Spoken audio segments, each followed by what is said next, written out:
దయచేసి మనకు అనుకూలంగా వాతావరణం ఉన్నది. ఇవాళ రేపు 2 రోజులు మంచిగుండి ఇవాళ డబ్బుల సంచులతోటి వాళ్ళు వచ్చి ఏం చేసినా మల్కాజ్గిరిలో ఎదుర్కొనే దమ్ము మనకున్నది. ప్రశాంత మానవతంలో ఎన్నికలు జరుపుకుందాం. తప్పకుండా మనం మున్సిపాలిటీపై బీఆర్ఎస్ జెండా ఎగరవేస్తున్నాం కదా. అందరూ చేతొచ్చి హరీష్ అన్నకు భరోసా ఇవ్వాలి. చేస్తున్నాం కదా, హరీష్ అన్న కానుకకి ఇస్తున్నాం కదా. జై తెలంగాణ. ఆ 60 అడ్డుకొచ్చినాకనే కాంగ్రెస్ వాళ్ళు కోటేస్తే అప్పటిదాకా వేసేది లేదు, పోబిడ్డ అన్నది. మరి పెంటమ్మ చెప్పింది అయితే నాకైతే నచ్చింది. మరి మా రామాయణపేట అక్కలు ఏమంటారు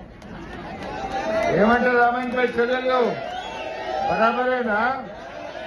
నేను ఎందుకన్నా ఈ మాట అంటే ఈ ఎలక్షన్ మా కోసం కాదు, మీకోసం.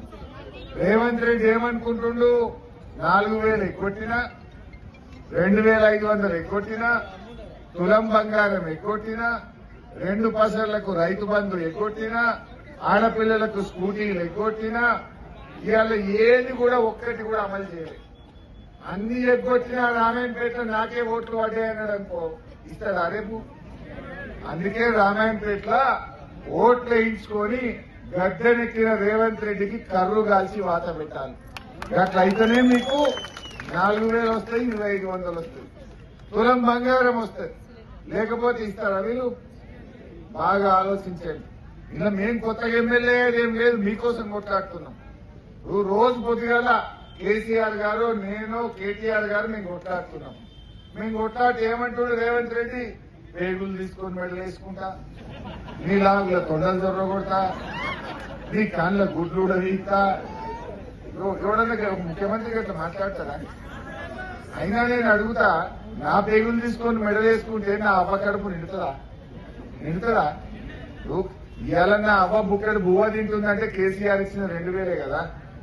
నిజంగా నా అవ్వ కడుపు నిండాలంటే కేసీఆర్ ను తిట్టడో నన్ను తిట్టడో కాదు, నా అవ్వకు 4000 పెన్షన్ ఈ రేవంత్ రెడ్డి.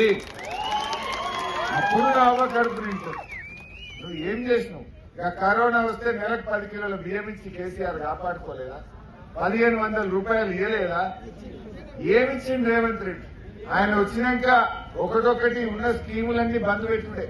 బతుకమ్మ చీరలు బంద్ అయినాయి, గొల్ల కురుమోళ్ళకు గొర్రెలు బంద్ అయినాయి, మా ముదిరాజులకు చేప పిల్లలు బంద్ అయిపోయినాయి, పిల్లలకు ఫీజు రియంబర్స్మెంట్ పథకం బంద్ అయిపోయింది, రంజాన్ తోఫా బంద్ అయిపోయింది, దవాఖానకు పోతే కేసీఆర్ కిట్ బంద్ అయిపోయింది, మన ఆర్డీఓ ఆఫీసు పోయింది.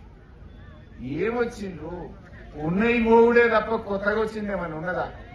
బస్సు తప్ప అంత చూస్తే ఆ బస్సు కథ మీకు తెలియదు ఏముంది?